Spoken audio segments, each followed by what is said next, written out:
الرحیم الحمد للہ وکفا والصلاة والسلام علی عبادہ الذین اصطفیٰ اما بعد فاعوذ باللہ السمیع العلیم من الشیطان الرجیم بسم اللہ الرحمن الرحیم۔ معزز خواتین و حضرات، آج ہم سورۃ الحج 22ویں سورہ جو ہے اس کی آیت نمبر 14 سے درس کا آغاز کر رہے ہیں۔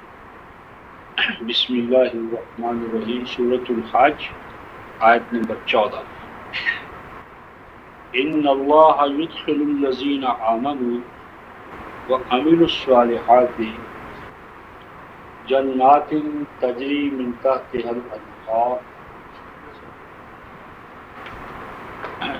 جنات تجری من تحتها الانہار ان اللہ یفعل ما یرید۔ من کان یظن ان لن ینصرہ اللہ فی الدنیا والآخرہ فلیمدد بسبب الی السماء ثم لیقطع فلینظر هل یذهبن کیدہ ما یغیظ وکذلک انزلناہ آیات بینات وان اللہ یہدی من یرید۔ صدق اللہ مولانا العظیم وبلغنا رسول النبی الکریم ونحن علی ذلک من الشاہدین الشاکرین والحمد للہ رب العالمین۔ یہ آیت نمبر جو رفقائے محترم 12 اور 13 ہے سورۃ الحج کی، اس میں مشرکین کا ذکر تھا۔ مشرکین جو اللہ تبارک و تعالیٰ سے کٹ کر اور اس کے عطا کردہ یا نازل کردہ ضابطۂ ہدایت یعنی قرآن پاک، اس سے اپنا رشتہ منقطع کر لیتے، توڑ لیتے، اور اپنی جیسے انسانوں کو اپنے لیے حاجت روا، مشکل کشا اور نظام عطا کرنے والا، قانون اور شریعت عطا کرنے والا مان لیتے ہیں، بنا لیتے ہیں۔ ان کے انجام کے حوالے سے ذکر تھا کہ وہ لبیس المولا و لبیس العشیر، کہ ان کی ولایت میں، کسٹوڈین شپ میں، یا ان کے ماتحت یا ان کی رعیت بن کر جو افراد ہوں گے ان کو کبھی بھی صحیح معنی میں اطمینان، استقرار حاصل نہیں ہو سکتا۔ وَلَبِئْسَ الْعَشِيرُ، اور ان سے جو معاشرہ پیدا ہوگا، معاشرہ، سوسائٹی، وہ سوسائٹی بھی عزت و احترام کے جذبات سے خالی رہے۔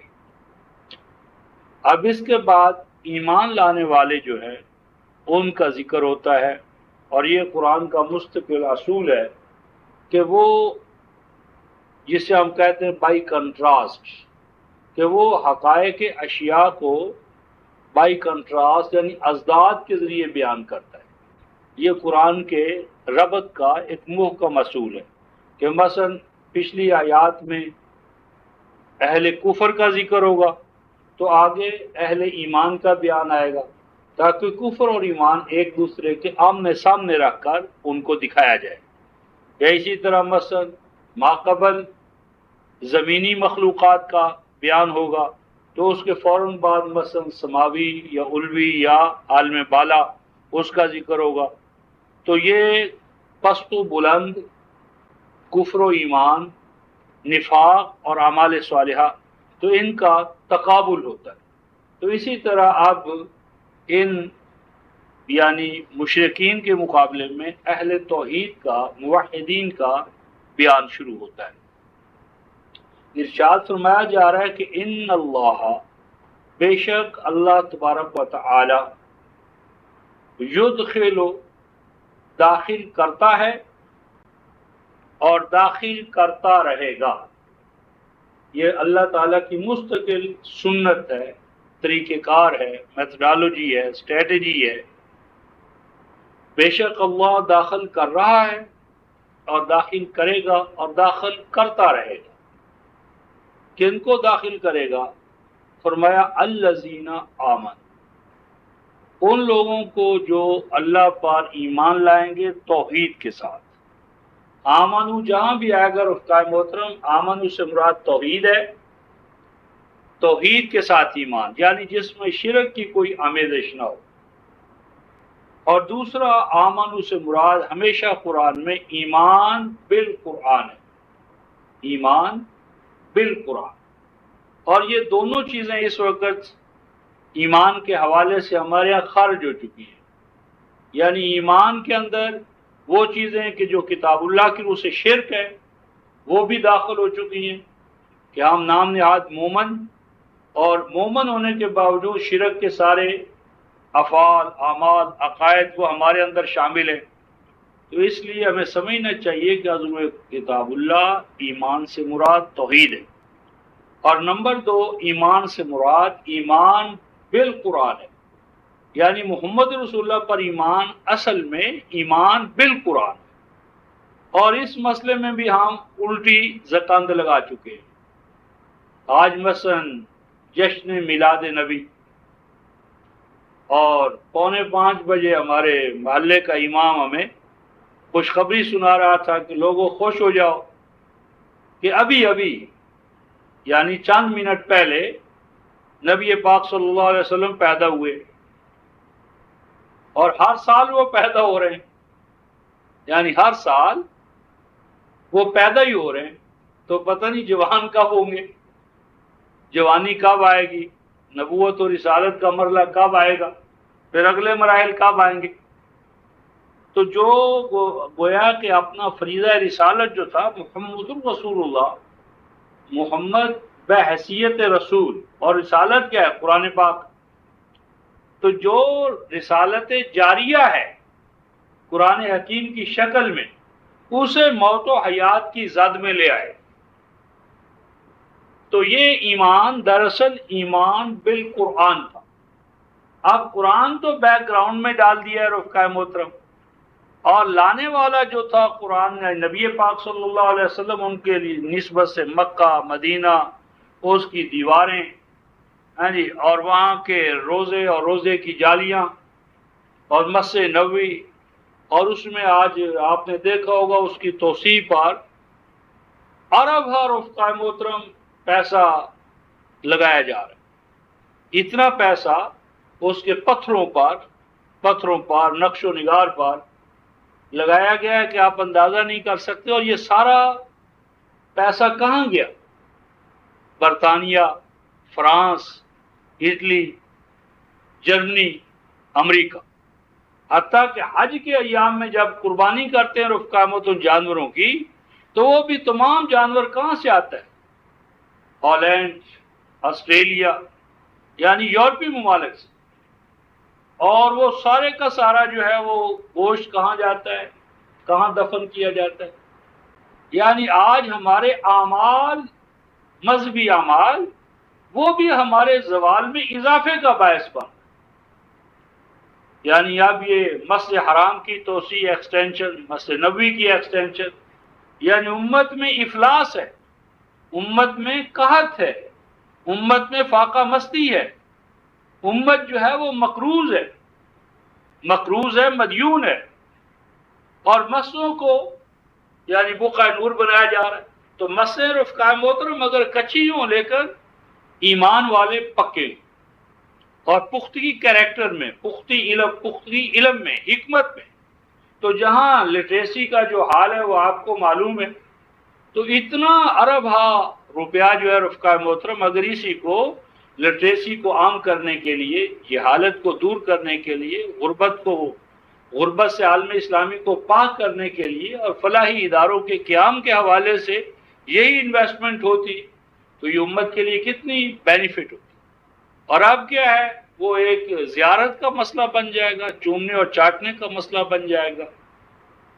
تو ان اللہ یدخل الذین آمنوا وعملوا الصالحات، بے شک اللہ داخل کرے گا ان کو جو توحید کے ساتھ اللہ پر ایمان لائیں گے، اور ان کا ایمان بالقرآن ہوگا، وعملوا الصالحات، اور وہ اعمال انجام دیں گے کہ جن کے نتیجے میں ذات انسانی میں صلاحیت پیدا ہوتی ہے، ذات انسانی میں صلاحیت پیدا ہوتی ہے، مسلم معاشرے کے اندر حسن پیدا ہوتا ہے، مسلم معاشرہ بیوٹیفائی ہوتا ہے، اس میں توازن پیدا ہوتا ہے، اعتدال پیدا ہوتا ہے، اخوت، مساوات، بھائی چارہ، یہ چیزیں پیدا ہوتی ہیں، وہ اعمال جو صلاحیت پیدا کرنے والے ہیں۔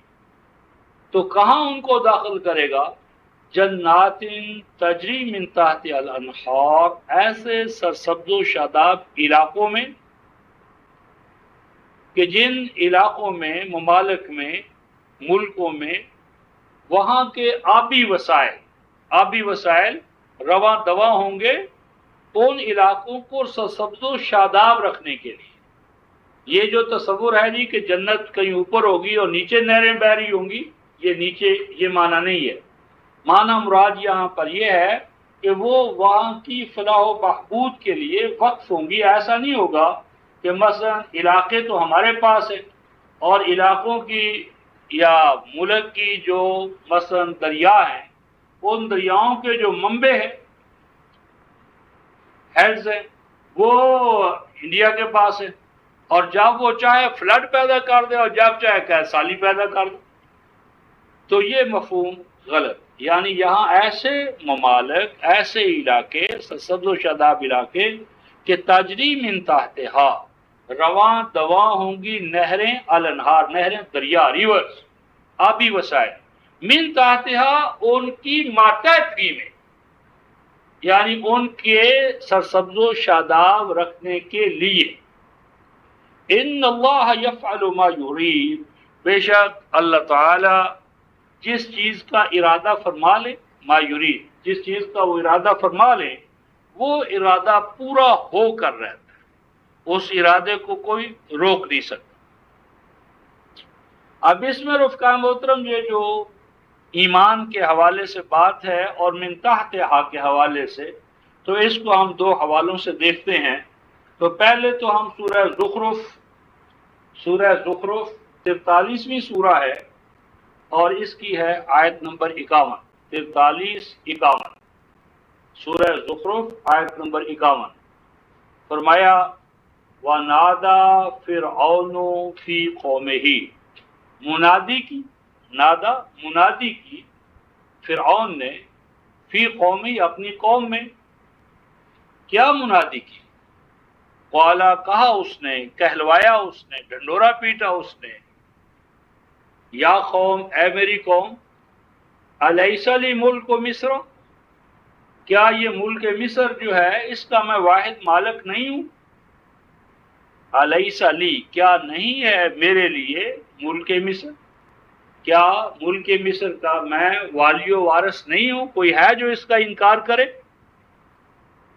اور آگے آیا رفقا محترم وَهَٰذِهِ الْأَنْهَارُ، اور یہ سرزمین مصر میں بہنے والے دریا، الانہار، نہریں، دریا، جو ان سے پھر چھوٹی چھوٹی شاخیں نکلتی ہیں، اور وہ انہار تجری من تحتی، جو لفظی ترجمہ ہوگا جو میرے نیچے بہ رہی ہیں، تجری من تحتی، جو میرے نیچے بہ رہی ہیں۔ تو اب اس کا یہ معنی نہیں ہے کہ جتنے بھی دریا تھے وہ ملک مصر میں، ان سب کے اوپر فرعون جسمانی طور پر بیٹھا ہوا تھا، یعنی فرعون کا جسم اتنا بڑا تھا کہ وہ احاطہ کیے ہوئے تھا دریائے نیل کا، اس کے ڈیلٹے کا، اس سے نکلنے والی جو شاخیں ان سب کا۔ جس طرح مثلا ہمارا دریائے سندھ تو کہاں سے نکلتا ہے، کہاں تک جاتا ہے اور کتنا پارٹ اس کا ہوتا ہے اور کیسی اس کی شاخیں۔ تو کوئی کہا کہ یہ دریائے سندھ جو ہے یہ میرے نیچے سے بہ رہا ہے، تو یعنی نیچے سے مراد ماتحتی ہے کہ اس دریائے نیل پر یا اس کی شاخوں پر میرے سوا کس کا قبضہ ہے، کنٹرول ہے، یعنی یہ میرے کنٹرول میں، میرے تصرف میں، ہاں جی، گویا یہ بہ رہا ہے، یعنی اس سے ہم فائدہ اٹھاتے، یا میں فائدہ اٹھاتا ہوں اور میرا ملک مصر اس سے فائدہ اٹھاتا ہے۔ افلا تبصرون، کیا تمہاری آنکھیں اندھی ہو گئی ہیں؟ کیا تمہیں یہ حقیقت نظر نہیں آ رہی؟ تو میری بات یہ تھی کہ یہاں پر ماتحتی یا تجری من تحتی، تحت کا مفہوم ہو گیا ماتحت، کسی کی سروس میں، کسی کی بینیفٹ میں، کسی کو فائدہ پہنچانے کے لیے۔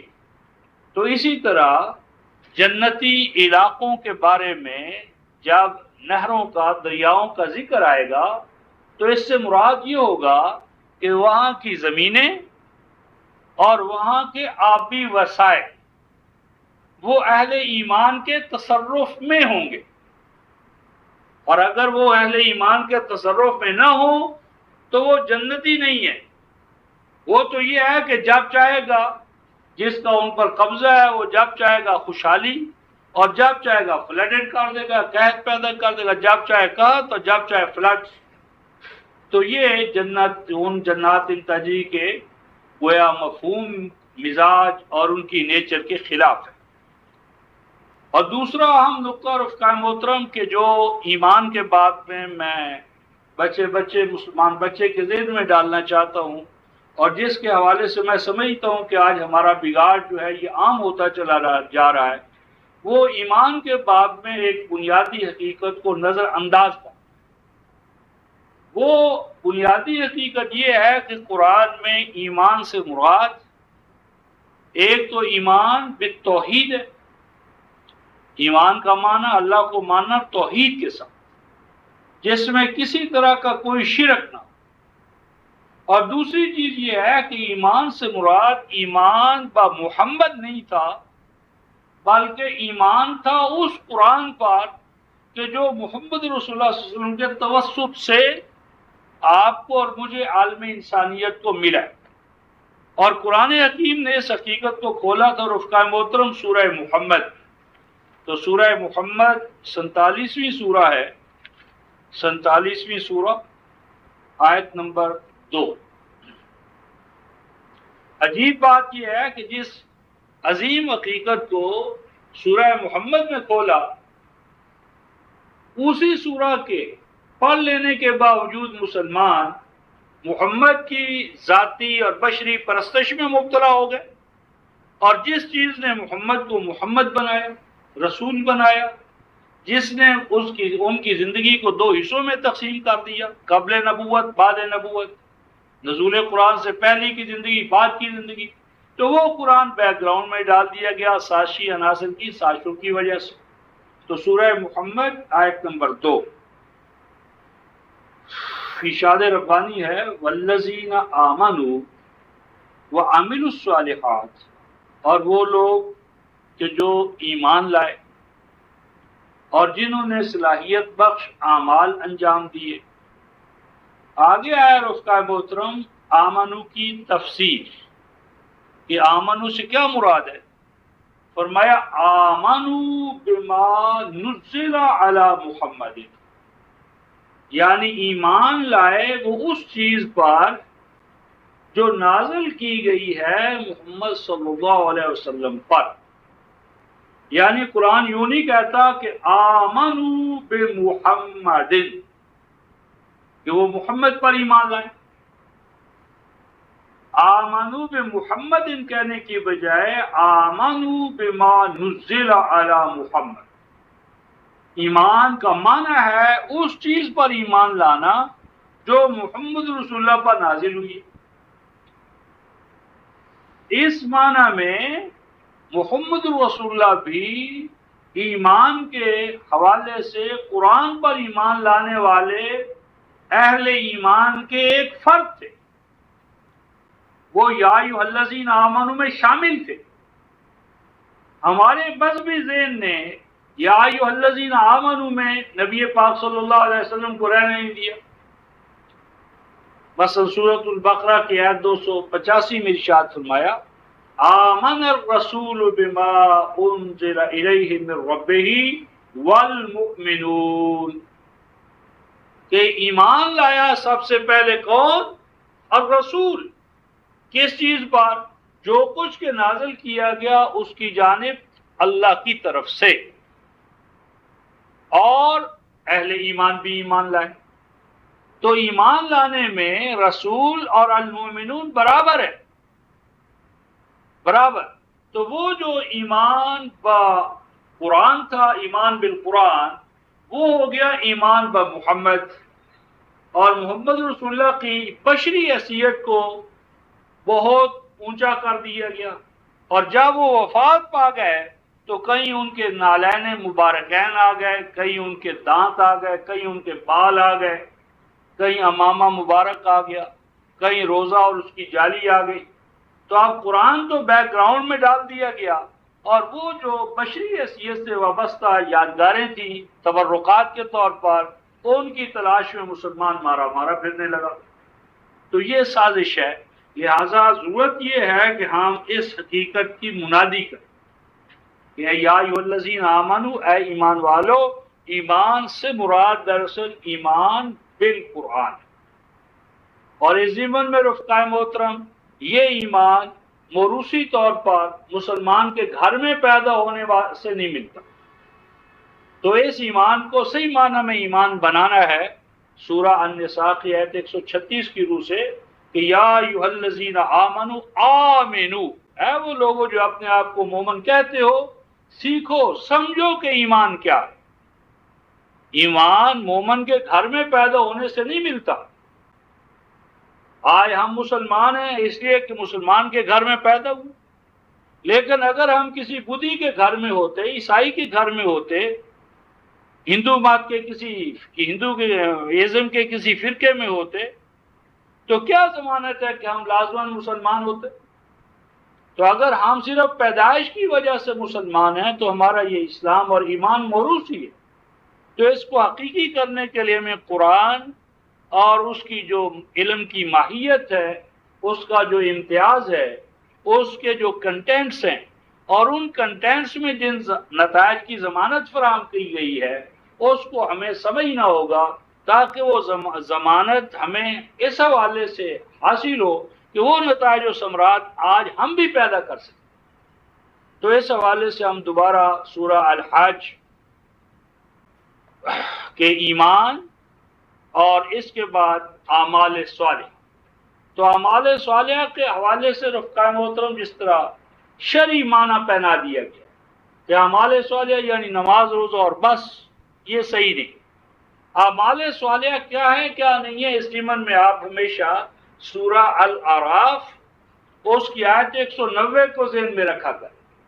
سورہ الاعراف آیت 190، اس میں اللہ تبارک و تعالیٰ نے صالح کی مثال دی ہے بچہ، فَلَمَّا آتَاهُمَا صَالِحًا جَعَلَ لَهُ شُرَكَاءَ فِيمَا آتَاهُمَا فَتَعَالَى اللَّهُ عَمَّا يُشْرِكُونَ، یعنی وہ بچہ جب پیدا ہو تو اس کے اعضاء، آرگنز، فزیکل آرگنز بیلنسڈ ہو، متناسب ہو، ٹھیک ٹھاک ہو، اور اگر وہ طبی طور پر ٹھیک ہوں لیکن ان کے جو فنکشنز ہیں، مثلا آنکھوں میں دیکھنے کا وہ نہ ہو، کان سننے سے محروم ہو، تو وہ صالح نہیں ہوگا۔ صالح کا معنی ہوگا کہ کوئی چیز اپنے فارم میں، شیپ میں، آئیڈیل کے مطابق ہو، اور اس کی پرفارمنس اور فنکشن وہ بھی اپنی تکمیلی شکل میں۔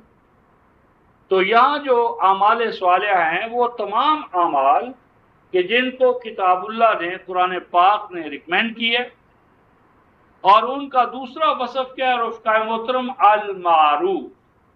المعروف تو یامرہم بالمعروف، معروف تو معروف عرف سے ہے، عرف کہتے ہیں خوشبو کو، گویا کہ وہ اعمال جو ذات انسانی میں خوشبو پیدا کرتے ہیں، ذات انسانی میں حسن پیدا کرتے ہیں، ذات انسانی کو نکھارتے ہیں، اور پھر عرف کہتے ہیں مقام بلند کو، مقام بلند کو، گویا کہ وہ اعمال کہ جن کو بجا لانے سے ذات انسانی بلند ہوتی ہے اور جماعت مومنین اعلون بنتی ہے، جماعت مومنین اعلون بنتی ہے۔ لا تخافوا ولا تحزنوا انتم الاعلون ان کنتم مؤمنین۔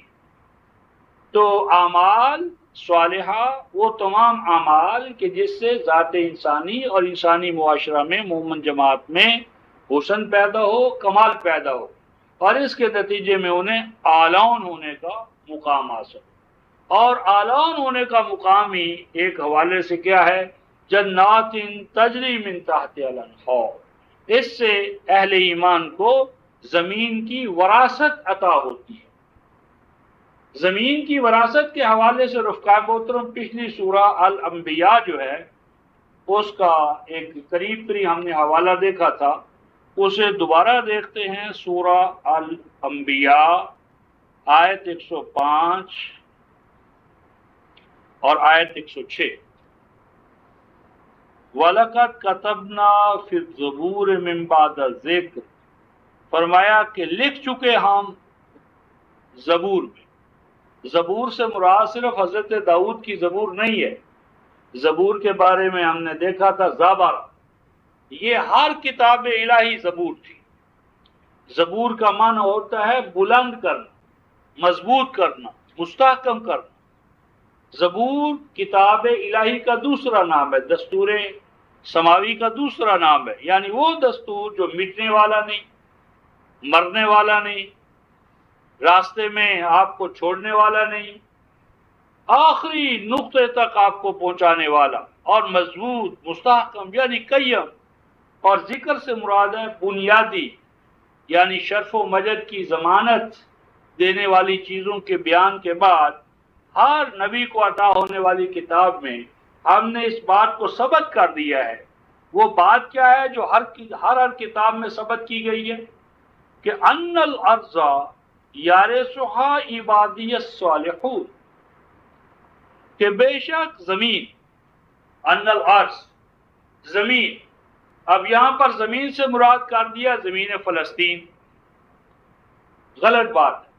قرآن حکیم نے الارض کا ہے تو الارض کو عام رکھنا چاہیے، اسے کوئی خاص زمین مراد نہیں ہے. مطلق زمین یارثها، ہم اس کا وارث بنائیں گے یا وارث ہوں گے زمین کے. عبادی الصالحون، میرے وہ بندے کہ جن میں زمین کے وارث ہونے کی صلاحیت ہوگی. تو اگر یہ زمین رفقائے محترم اللہ کی ہے، اور یقیناً ان الارض للہ اللہ کی ہے، تو اگر آپ کا ایک گھر ہو، تو آپ کوئی ادارہ آپ کا ہے، گھر ہے، تو اس کے انسٹیٹیوشن یا کی جو مینجمنٹ ہے آپ کبھی نااہل ہاتھوں میں دیں گے؟ تو اگر آپ اور میں اپنے ادارے کی مینجمنٹ نااہل ہاتھوں میں نہیں دیتے تو کیا زمین سے اللہ دستبردار ہو گئے کہ اہلیت تو ہمارے اندر ہے اور دے وہ امریکہ کو، فرانس کو، برطانیہ کو دے؟ یہ اللہ تبارک و تعالیٰ کی ذات و صفات کے بعد میں ایک ناروا، انتہائی غلط تصور. اس لیے زمین کی وراثت جس درجے میں جتنی بھی کسی بھی قوم کے پاس ہے وہ یقیناً اس کی اہل تھی.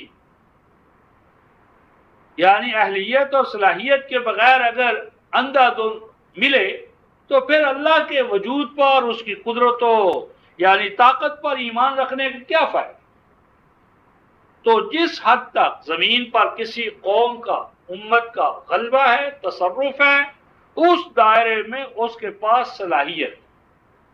اور اس سے بھی بڑی بات آگے یہ آ رہی ہے رفقائے محترم، ان فی ھذا لبلاغا لقوم عابدین. ہمارا یہ بیان ایک چیلنج ہے.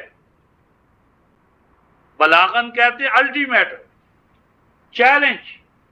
یہ چیلنج ہے، یہ کرائٹیرین ہے، پہچان ہے، پرکھ ہے، کسوٹی ہے لقوم عابدین، ایسی قوم کی پہچان کے لیے جو اپنے آپ کو کہتی میں عبادت گزار.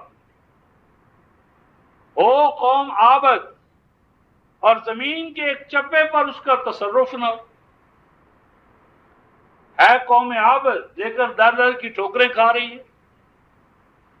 تو قوم عابد کو اللہ چیلنج کرتے ہیں کہ اگر تو عابد قوم ہے تو زمین پہ تیری وراثت کا نقش فی الحجر ہونا چاہیے، پانی پر نقش نہیں. تو اگر تو عابد قوم ہے تو تیرا عابد قوم ہونا ٹیسٹ، ثبوت اس کا چاہیے، اور ثبوت یہ ہے کہ زمین پر تیری وراثت، تمکن، استخلاف قائم ہونا چاہیے۔ اور اگر تو زمین کی وارث نہیں ہے تو تیرا یہ دعویٰ کہ تو عابد قوم ہے صحیح نہیں۔ ان فی ھذا لبلاغا لقوم عابد، اور اس ضمن میں رفقائے محترم اسی طرح کا بلاغ ایک اور حوالے سے ہم سورہ الاحقاف کی آخری آیت میں پڑھتے ہیں۔ ضرورت یہ ہے کہ ہم ان مقامات کو سمجھیں تاکہ اس کائنات میں جو ہم نے کرنا ہے اپنا فریضہ اس کے حوالے سے آگاہ ہوں۔ تو یہ رفقائے محترم سورہ آخری ہے، الاحقاف کی آخری آیت لمبی ہے، تو میں صرف آخری جو بلاغ لفظ ہے، 4 لفظ آخر میں، انہی کے حوالے سے آپ کو یہاں لایا ہوں۔ قرآن کہتا ہے بلاغ، سورہ الاحقاف، بلاغ یہ چیز وہ ہے جس کا پہنچانا اے ایمان والو تم پہ واجب ہے، انتہائی اہمیت کی حامل ہے یہ حقیقت۔ پہنچاؤ اس بات کو، گھر گھر اس کی منادی کرو، بچے بچے کو اس سے آگاہ کرو۔ کس بات سے آگاہ کرو رفقائے محترم؟ فَحَلْ يُهْلَكُ إِلَّا الْقَوْمُ الْفَاسِقُونَ، کیا بھلا ہلاکت کیا جاتا ہے سوائے، یعنی نہیں ہلاک کیا جاتا مگر صرف فاسق قوم ہوتی ہے جسے ہلاک کیا جاتا۔ جہاں کہیں ہلاکت ہے، تباہی ہے، بربادی ہے، فساد ہے، اس کا وجود مٹ رہا ہے، اس کے اقتدار کی صف لپیٹی جا رہی ہے، اس کے تمکن و استخلاف کو گھن کھا رہا ہے، جہاں کہیں ہلاکت ہے رفقائے محترم یقین کیجئے وہ قوم فاسق ہے۔ یہ فحال اور الا یہ اتنا بڑا حصر ہے کہ جس کے اندر کسی رکھنے کی گنجائش نہیں ہے۔ فحال یہلک الا القوم الفاسقون، کیا ہلاک کیا جاتا ہے سوائے فاسق قوم کے کوئی اور قوم کسی اور قوم کو؟ یعنی صرف فاسق قوم ہی ایک ایسی قوم ہے رفقائے محترم جس کے لیے ہلاکت، گویا کہ جہاں ہلاکت ہے وہاں سمجھ لو کہ وہاں فسق ہے، اور جہاں ہلاکت کی بجائے تعمیر ہے، آبادی ہے، استخلاف ہے، تمکن ہے، سمجھ لو کہ وہ قوم فسق کے دائرے سے نکل چکی ہے اس حوالے سے، اور کسی نہ کسی درجے میں فسق کی بجائے ان کے اندر اصلاح ہے۔ اور اس حوالے سے گویا کہ فسق اور ظلم ایک ہی حوالے سے ہیں، اور قرآن حکیم نے ضمن میں سورہ الانعام کی آیت 47 میں یوں فرمایا حَلْ يُهْلَكُ إِلَّا الْقَوْمُ الظَّالِمُونَ، حَلْ يُهْلَكُ إِلَّا الْقَوْمُ الظَّالِمُونَ، ظالم قوم کے علاوہ کوئی اور قوم تباہ نہیں ہوتی۔ گویا کہ ظلم اور فسق ایک ہی حوالے سے، ظلم اور فسق ایک ہی حوالے سے۔ اب یہ ظلم اور فسق جس حوالے سے آئے ہیں رفقائے محترم، اس کے ساتھ دوسرے لفظوں میں ہم سورہ المائدہ اس کی آیت نمبر 44، 45 اور 46 پڑھیں تو قرآن نے فاسق اور ظالم قوم کی پہچان یہ بتائی ہے کہ مَن لَّمْ يَحْكُم بِمَا أَنزَلَ اللَّهُ فَأُولَٰئِكَ هُمُ الظَّالِمُونَ فَأُولَٰئِكَ هُمُ الْكَافِرُونَ فَأُولَٰئِكَ هُمُ الْفَاسِقُونَ۔ گویا کہ فاسق قوم کی پہچان یہ ہے کہ جو کتاب اللہ کو مانتی ہو لیکن اس کی حکمرانی قائم نہ کرے، اور یہ چیز صدیوں سے ہمارے اندر آ چکی ہے، اور جب سے یہ چیز آئی ہے ہم ہلاکت کی زد میں۔ تو میری مراد یہ تھی رفقائے محترم کہ بلاغ ہے ہمارے لیے، بلاغن ان فی ھذا لبلاغا لقوم عابدین، وہ قوم جو اپنے آپ کو عابد کہتی ہے اس کو جا کر کہو کہ زمین میں تمہاری وراثت کہاں ہے۔ اگر زمین میں وراثت نہیں ہے تو گویا یہ اس بات کی علامت ہے کہ تمہارے لیے نہ عبادت کا تمہارے عبادت کا تصور اللہ کے ہاں صحیح ہے، اس عبادت کا اللہ کے ہاں اعتبار نہیں، بلکہ اس کے برعکس تمہارے فاسق ہونے پر مہر ثبت ہو رہی ہے۔ اور اس ضمن میں رفقا محترم آگے چلتے ہوئے اس مقام سے سورہ ابراہیم کا ایک مقام دیکھتے ہیں۔ سورہ ابراہیم آیت نمبر 13 اور 14، 14ویں سورہ ہے، 14ویں سورہ آیت نمبر 13 اور 14۔ وَقَالَ الَّذِينَ كَفَرُوا لِرُسُلِهِمْ، اور کہنے لگے وہ کہ جن نے شرک کی روش اختیار کر لی تھی اپنے رسولوں سے، کیا فرمایا لَنُخْرِجَنَّكُم مِّنْ أَرْضِنَا، کہ ہم نکال باہر کریں گے تمہیں اپنی زمین سے، اپنی بستی سے، زمین سے، جائیدادوں سے، اموال سے، اولاد سے، زمین اور زمین کے اندر جو کچھ ہے اس سے ہم تمہیں نکال باہر کریں گے۔ أَوْ لَتَعُودُنَّ فِي مِلَّتِنَا، اور اگر تم اس دھرتی یا علاقے یا مملکت میں رہنا چاہتے ہو تو پھر لوٹ آؤ، واپس آ جاؤ، توحید کی جگہ پر شرک، اللہ کے کلام کی جگہ پر باپ دادا کی روایات، ان کو قبول کر لو، وہی سابقہ موقف اختیار کر لو، تو پھر ٹھیک ہے تم یہاں رہ سکتے ہو، ورنہ تمہارے لیے یہاں رہنے کی گنجائش نہیں۔ فَأَوْحَىٰ إِلَيْهِمْ رَبُّهُمْ، تو ایسی صورت میں، ایسے حالات میں وہی کی ان کے رب نے ان کی جانب، رسولوں کی جانب فرمایا لَنُهْلِكَنَّ الظَّالِمِينَ، کہ جو ظالم یہاں تک تمہارے اوپر چڑھائی کرنے کے لیے پر توڑ رہے ہیں تو یقین جانو لَنُهْلِكَنَّ الظَّالِمِينَ، ان ایسے ظالموں کو ہم تباہ و برباد کر دیں گے۔ اور آگے فرمایا وَلَنُسْكِنَنَّكُمُ الْأَرْضَ مِن بَعْدِهِمْ، صرف اتنی بات نہیں ہے کہ ان کو ہلاک کریں گے، اگر دشمن ہلاک ہو گیا تو کون سی خوشی کی بات ہے، ہم نے کون سا یہاں ہمیشہ کے لیے بیٹھے رہنے۔ تو فرمایا نہیں، صرف اتنی بات نہیں ہے کہ ظالم ہلاک کیے جائیں گے، وَلَنُسْكِنَنَّكُمُ الْأَرْضَ مِن بَعْدِهِمْ، تو اس زمین پر ہم تمہیں آباد کریں گے، تمہاری مسکن یعنی سکونت گاہیں، تمہاری رہائش گاہ، تمہارے لیے تمکن و استخلاف جو ہے اس کی مسندیں بچھائیں گے اس زمین پر۔ اور آگے رفقا محترم فرمایا گیا ہے ذالک لمن خاف مقامی وخاف وعید واستفتحوا وخاب کل جبار عنید، فرمایا کہ یہ جو میرا بیان ہے کہ ہم ظالموں کو ہلاک کریں گے، ظالموں سے مراد مشرکین، کہ ہم مشرکوں کو صفحہ ہستی سے مٹائیں گے ان کے شرک کی وجہ سے، شرک ان کو مٹنے کا باعث بنے گا، ان کے پٹنے کا، اور تمہاری توحید تمہاری آباد کاری کا باعث بنے گی۔ اور اس بیان میں فرمایا ذالک لمن خاف مقامی، یہ بہت توجہ کا طالب نقطہ، ذالک یہ مذکورہ بالا بیان بہت عظیم بیان ہے، کس کے لیے؟ لمن خاف مقامی، جس کے اندر کھٹکا لگا ہوا ہے کہ وہ مقام کرے گا، مقام، جس کے اندر کھٹکا لگا کس چیز کا؟ مقامی، میرے لیے جو کھڑا ہو گیا۔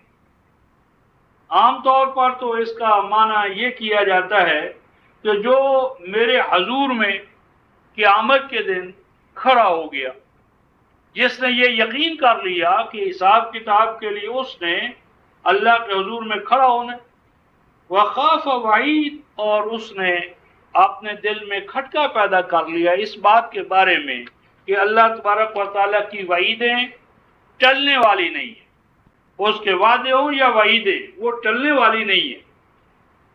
لیکن رفقا محترم یہاں خافہ مقامی میں ایک دوسرا پہلو بھی ہے، اور عام طور پر ہمارا روایتی جو تراجم کا سلسلہ ہے اس کو سامنے نہیں لاتا، اس لیے میں چاہتا ہوں کہ آپ کے سامنے ضمن میں ایک حوالہ قرآن حکیم کا لاؤں کہ مقامی سے کیا مراد ہے۔ تو سورہ یونس ہے رفقا محترم، 10ویں سورہ، کہ یہ مقامی کتنی بنیادی حقیقت تھی اور صرف اس کو قیامت پر فٹ کر کے اس کو کس طرح کند کر دیا گیا۔ مقامی کیا تھا؟ سیدنا نوح علیہ السلام کا بیان ہے سورہ یونس آیت نمبر 71، وَاتْلُ عَلَيْهِمْ نَبَأَ نوح، ان کے سامنے سیدنا نوح علیہ السلام کے حوالے سے ہم جو کچھ آپ کو ادا کر چکے ہیں ان کو بیان کیجئے، سامنے لائیے۔ جب کہا سیدنا نوح علیہ السلام نے اپنی قوم سے، اے میری قوم، ان کانا کابر علیکم مقامی و تذکیری بآیات اللہ۔ مقام کیا ہے؟ مقامی بآیات اللہ، ذالک لمن خاف مقامی۔ فرمایا کہ مقامی کیا ہے؟ مقامی میرا کھڑا ہونا، مقامی میرا کھڑا ہونا، و تذکیری اور میرا یاد دہانی کرانا، کس چیز پر؟ قیام بآیات اللہ، اللہ کی آیات کے بھروسے پر، اللہ کی آیات کی نشر و اشاعت کے لیے۔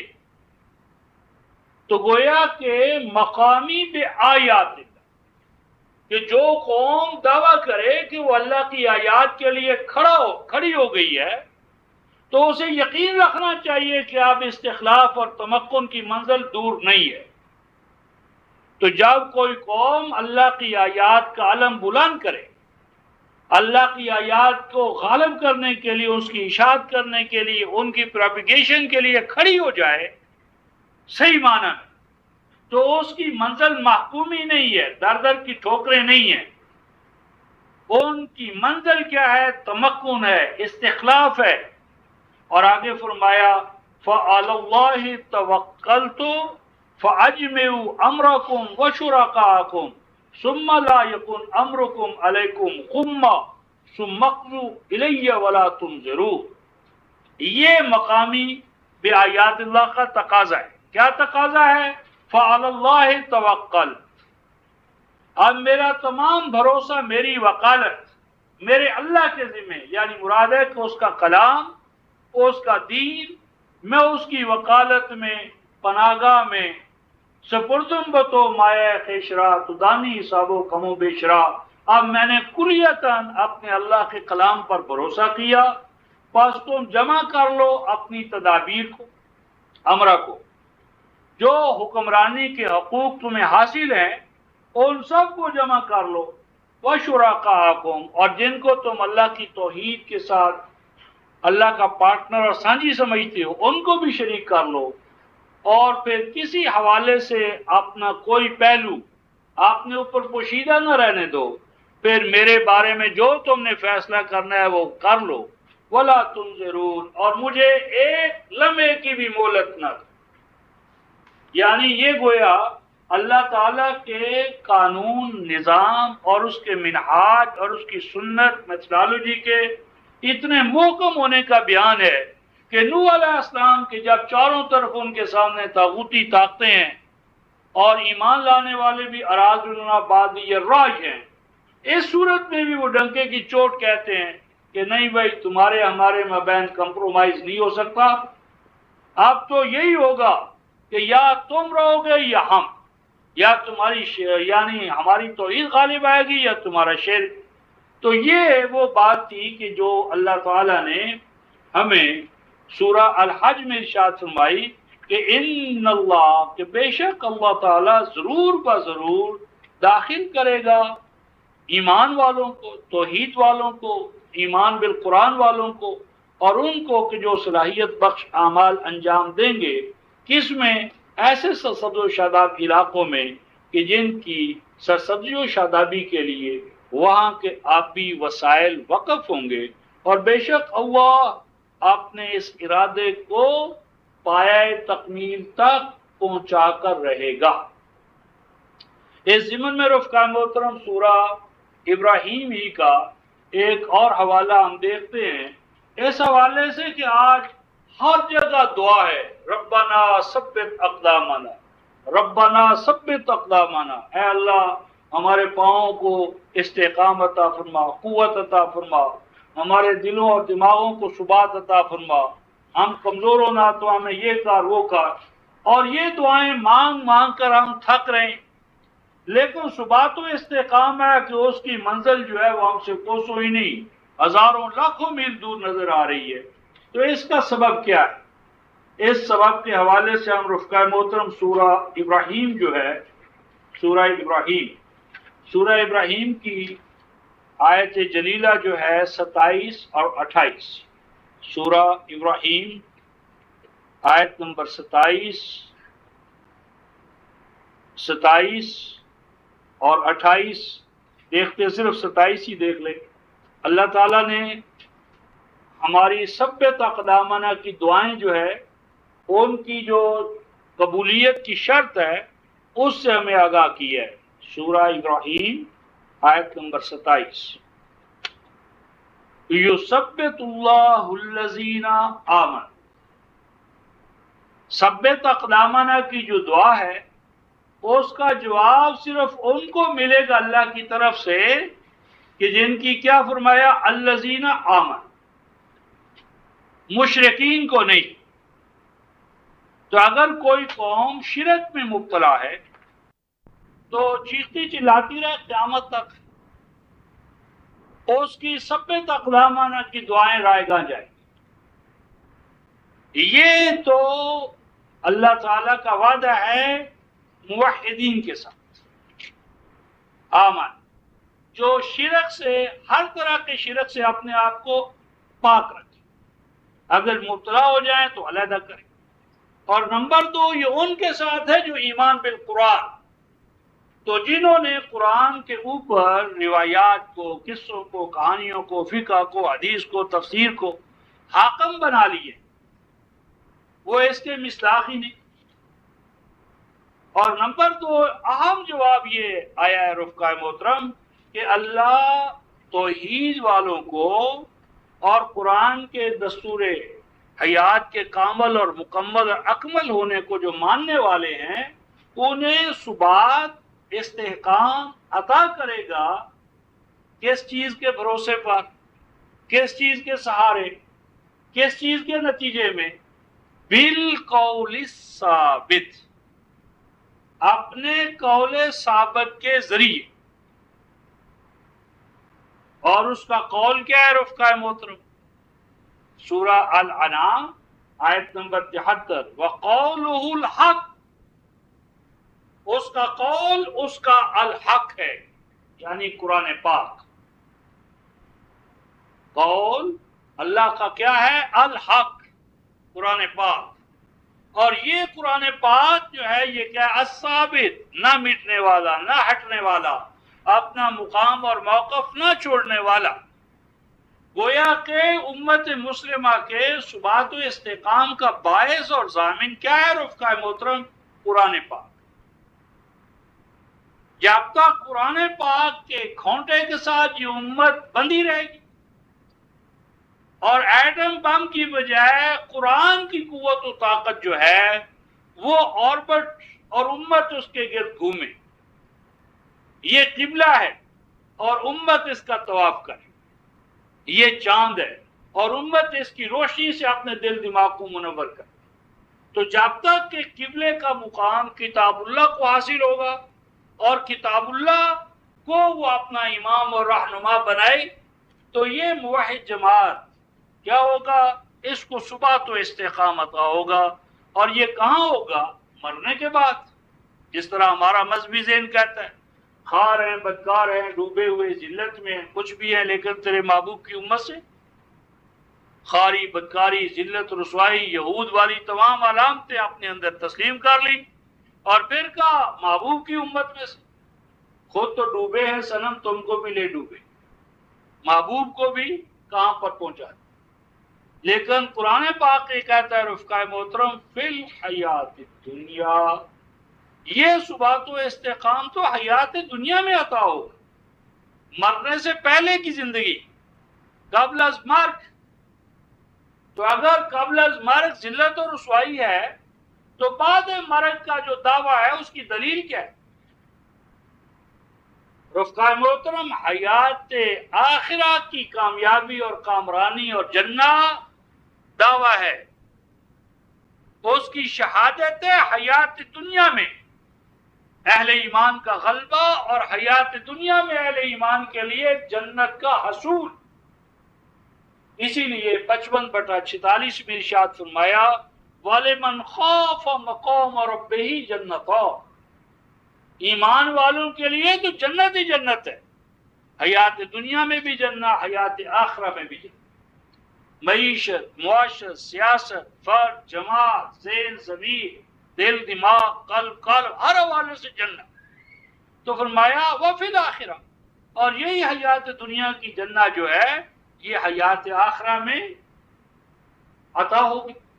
اور آگے فرمایا رفقائے محترم وَيُذِلُّ اللَّهُ الظَّالِمِينَ، اور ایمان والوں کے راستے میں جو ظالم سنگ گراں بن کر حائل ہوں گے، ان کے راستے میں کھڑے ہونے والے ظالم، شرک، مشرک، تو ان کی کوششیں اور کاوشیں رائیگاں جائیں، وہ ایمان والوں کو ثابت قدم ہونے سے، تمکن و استخلاف سے محروم کر سکنے میں کامیاب نہیں ہوں گے۔ وَيَفْعَلُ اللَّهُ مَا يَشَاءُ، اور اللہ اپنی اس مشیت کو پورا کر دکھائے۔ تو یہ رفقائے محترم بیان تھا سورہ الحج آیت نمبر 14۔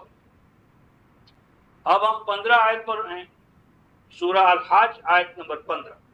من کان یظن ان لن ینصرہ اللہ فی الدنیا والآخرہ فلیمدد بسبب الی السماء ثم لیقطع فلینظر هل یذهبن کیدہ ما یغیظ۔ فرمایا من کان یظن، جو شخص یہ گمان کرتا ہے، جو شخص یہ گمان کرتا ہے، جس کا یہ موقف ہے، جس کا یہ نقطہ نظر ہے اللہ ینصرہ اللہ، کہ اللہ تبارک و تعالی اہل ایمان کو منصور نہیں کرے گا، اللہ تعالی اہل ایمان کو منصور نہیں کرے گا، غالب نہیں کرے گا، انہیں جنات تجری من تحتہا الانہار کا والی و وارث نہیں بنائے گا۔ کہاں منصور نہیں کرے گا رفقائے محترم؟ فی الدنیا والآخرہ، حیات دنیا میں اور حیات آخرہ میں۔ فَلْيَمْدُدْ بِسَبَبٍ إِلَى السَّمَاءِ، تو اسے چاہیے کہ وہ پھر خالی ہاتھ نہ بیٹھے۔ ایسے کافر، معاند اور مشرک کو چاہیے کہ وہ خالی ہاتھ نہ بیٹھے، ہاتھ پہ ہاتھ دھر کر فردہ کا انتظار نہ کرے۔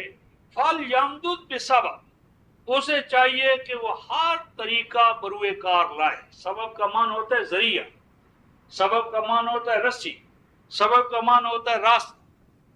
بس اسے چاہیے کہ وہ ہر راستے پر چلے، ہر تدبیر کو بروئے کار لائے، یعنی اس کے دائرے اختیار میں جو کچھ ہے اس تک وہ پہنچے، اس کو بروئے کار لائے، تاکہ الی السماء، تاکہ وہ جس بلندی تک پہنچ کر ایمان والوں کو مغلوب کرنا چاہتا ہے وہ سب کو وہ بروئے کار لائے، ہر طرح کی کوشش کاوش کر کے دیکھے۔ ثم لیقطع، اور پھر وہ جہاں آخری کنارے پر پہنچے وہاں جا کر وہ ایمان والوں کا جو غلبہ ہونے والا ہے، اس کے راستے میں جتنی بھی اس کے خیال میں یعنی مثبت چیزیں ہیں ان میں سے ایک ایک کر کے اس کو کاٹ، یعنی ایمان والوں کے غلبے کو جس جس حوالے سے وہ آگے بڑھتا ہوا دیکھے اس کو ایک ایک کر کے اس کو قطع کرتا چلا جائے، توڑتا چلا جائے، راستے سے ہٹاتا چلا جائے۔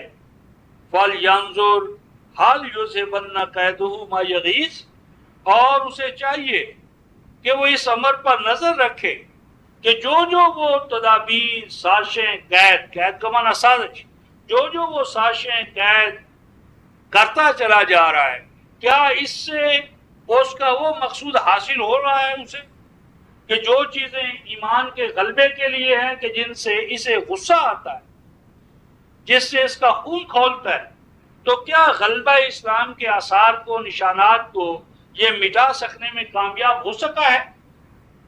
اس ضمن میں رفقائے محترم دو مقام ہم دیکھتے ہیں۔ سورہ الانعام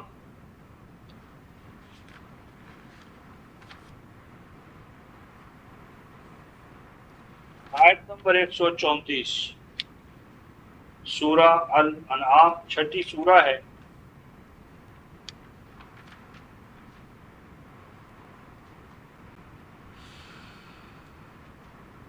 آیت نمبر 134. انما توعدون لآت وما انتم بمعجزین. انما توعدون، اے لوگو جس چیز سے تمہیں آگاہ کیا جا رہا ہے، یعنی کفر و شرک کی مغلوبیت اور ایمان والوں کا غلبہ، لآت، وہ پورا ہو کر رہے گا. وما انتم بمعجزین، اور اے سیاستدانوں، حامان، قارون، فرعون، تمہارے بس میں یہ بات نہیں ہے. وما انتم بمعجزین، اور تم اہل توحید کے غلبے کو عاجز کرنے والے، ناکام کرنے والے، اس کو روکنے والے ہرگز نہیں. اس کے بعد ارشاد فرمایا رفقائے محترم، قل، اے رسول اعلان کر، قل، اے رسول اعلان کر. کیا اعلان کر رفقائے محترم؟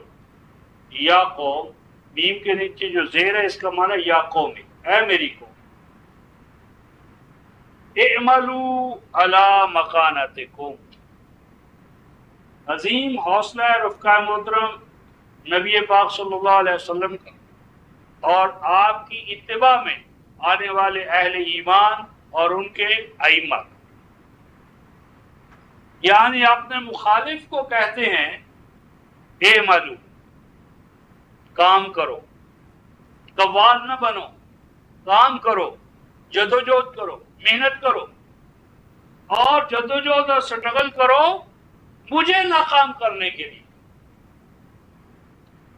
یعنی گویا کہ کوئی بہت بڑا جس طرح پہلوان ہوتا ہے، وہ حلب مبارز کہتا ہے، اسے اپنی ذات پر قوت و طاقت پر اتنا بھروسہ ہوتا ہے، کہتا ہے آئے کوئی مائی کا لال مجھے شکست دینے کے لیے. تو رسول کو حکم ہوتا ہے کہ اے رسول اپنی قوم کو ڈنکے کی چوٹ کہہ دے. کیا کہہ دے؟ اعملوا، کام کرو. اور کس طرح کام کرو رفقائے محترم؟ علی مکانتکم، جو تمہارا سٹیٹس کو، سوشل سٹیٹس، منصب، عہدہ، بیٹر پوزیشن تمہیں حاصل ہے، اس کو اپنے پاس رکھتے ہوئے علی مکانتکم. یعنی رسول دوسروں کے منصب کو، مال و دولت کو، عہدے کو للچائی ہوئی نظروں سے نہیں دیکھتا. اور یہی حاملان قرآن کی پہچان کہ وہ دوسروں کی جو ازواج شقہ، طرح طرح کا جو ساز و سامان اہل قیادت کو جو حاصل ہے، کوٹھیاں، بنگلے، زر و جواہر، مال و دولت، ان کو للچائی ہوئی نظر سے نہ دیکھیں. قرآن کی دولت کو پا لینے کے بعد رفقائے محترم، یہ مادی جو چیزیں ہیں ان کی اٹریکشن کو محسوس کرنا اس بات کی دلیل ہے کہ ایمان ابھی دل دماغ میں، ایمان بالقرآن پیدا نہیں ہوا. قرآن کہتا ہے لا تمدن عینیک، کہ نعمت قرآن کو پا لینے کے بعد ان زخارف کی طرف، ٹھیکریوں کی طرف مت دیکھو جو شرک والوں کے پاس ہیں. حیات دنیا کے ساز و سامان کے حوالے سے وہ تو عارضی چیز ہے، تمہارے پاس تو اب بھی حیات کا راستہ کھولنے والا، اب بھی حیات کا ضامن قرآن آ گیا، اور اس قرآن کے نتیجے میں وہ حیات دنیا کا ساز و سامان وہ بھی تمہیں مل کر رہے گا. للچائی ہوئی نظروں سے مت دیکھو، حسد بھری نگاہوں سے مت دیکھو. تو قرآن کہتا ہے اے میری قوم اعملوا علی مکانتکم، جو پوزیشن، سٹیٹس، مال و دولت، جمعیتیں، جماعتیں تمہارے پاس ہیں وہ اپنے پاس رکھو اور کام کرو، اور مجھے ناکام کرنے کے لیے کام کرو. آگے فرمایا رفقائے محترم انی عامل، یقین جانو میں بھی ایک کام کر رہا ہوں، یعنی پیسفل کو ایگزسٹنس۔ آؤ تم اپنے پروگرام کے مطابق کام کرو، اور تم تو اتنے ہو، اتنے تمہارے ادارے، اتنی جمعیتیں، اتنی جماعتیں، اتنا لاؤ لشکر، اتنے تمہارے پاس منصبداریاں، تو ایک قرآنی جماعت کو تھوڑا سا کام تو کرنے دو۔ قرآن والے تمہیں کہتے ہیں جو کچھ ہے تمہیں مبارک، انی عامل، میں تو تنہا ہوں، کوئی جتھا نہیں، جماعت نہیں، ساز و سامان نہیں، زر و جواہر نہیں، ان میں سے کچھ نہیں، لیکن اس کے باوجود میرے پاس ایک کام ہے، اور وہ اللہ کے قرآن کا ابلاغ ہے، اس کا نور ہے، اس کے دلائل ہیں، اس کی بینات ہیں، اس کی نورانی شعائیں میرے پاس ہیں، تو ذرا مجھے بھی کام کرنے دو۔ انی عامل، تم اتنے کام کرنے والے اور میں تنہا، تو تم ایک آدمی کو کام کرنے کی اجازت نہیں دے رہے، کتنے ڈرپوک اور بزدل۔ اور آگے فرمایا فَسَوْفَ تَعْلَمُونَ مَنْ تَكُونَ لَهُ عَاقِبَةُ الدَّارِ إِنَّهُ لَا يُفْلِحُ الظَّالِمُونَ، فرمایا کہ تم خود بخود جان لوگے کہ انجام کار، زمام اقتدار کس کے ہاتھ میں آتی۔ یہاں دار کا معنی گھر نہیں ہے کہ جس کا معنی ترجمہ کر دیا کس کے لیے ہوتا ہے، پچھواڑا گھر کا، پچھواڑا گھر کا، یہ شکست خوردہ ذہنیت اور اس کا ترجمہ ہے کہ ایک گھر ہے، گھر کا اگلا حصہ اگاڑی، اس پر تو شیطان قابض ہو گیا، اور پچھلا حصہ جو ہے وہ اللہ نے اپنے لیے رکھ لیا، اللہ والوں کے لیے رکھ لیا۔ یہ غلط ترجمہ ہے۔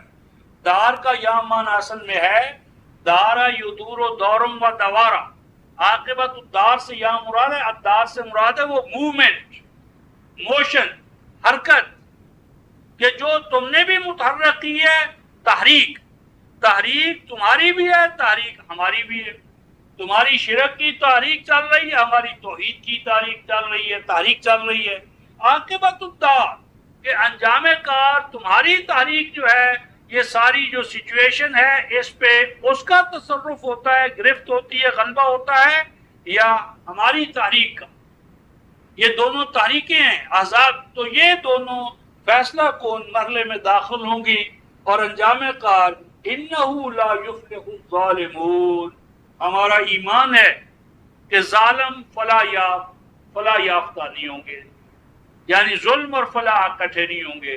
اس ضمن میں رفقائے محترم سورہ ہود آیت 120، سورہ زمر 39ویں سورہ، اس کی آیت نمبر 39، آیت نمبر 74 اسی کی، اور اسی طرح سورہ صافات آیت نمبر 61، ان تمام مقامات پر اللہ تعالیٰ نے اسی اصول کو نبی پاک صلی اللہ علیہ وسلم کو پہنچانے، اس کا اعلان عام کرنے، منادی کرنے کی دعوت دی ہے کہ ڈنکے کی چوٹ کہہ دو کہ اے میری قوم کام کرو اور مجھے بھی کام کرنے دو، اور دیکھو گے کہ کون کامیاب ہوتا ہے کون ناکام۔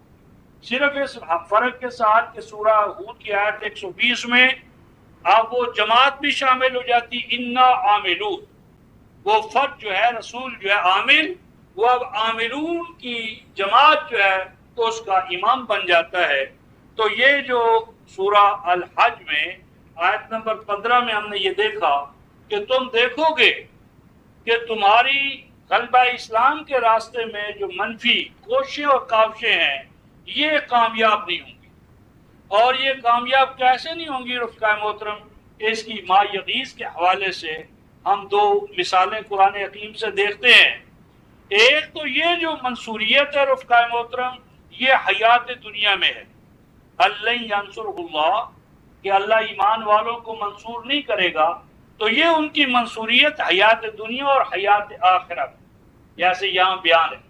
اسی طرح کا بیان ہم سورہ المؤمن 40ویں سورہ جو ہے اس کی آیت نمبر 51 میں دیکھتے ہیں۔ سورہ المؤمن 40ویں سورہ اور آیت نمبر 51، انا لننصر رسلنا، یقیناً ہم منصور کرتے ہیں منصور کرتے رہیں گے، کرتے رہنا ہماری سنت ہے۔ کن کو منصور کرتے ہیں رفقائے محترم؟ رسلنا، اپنے رسولوں کو۔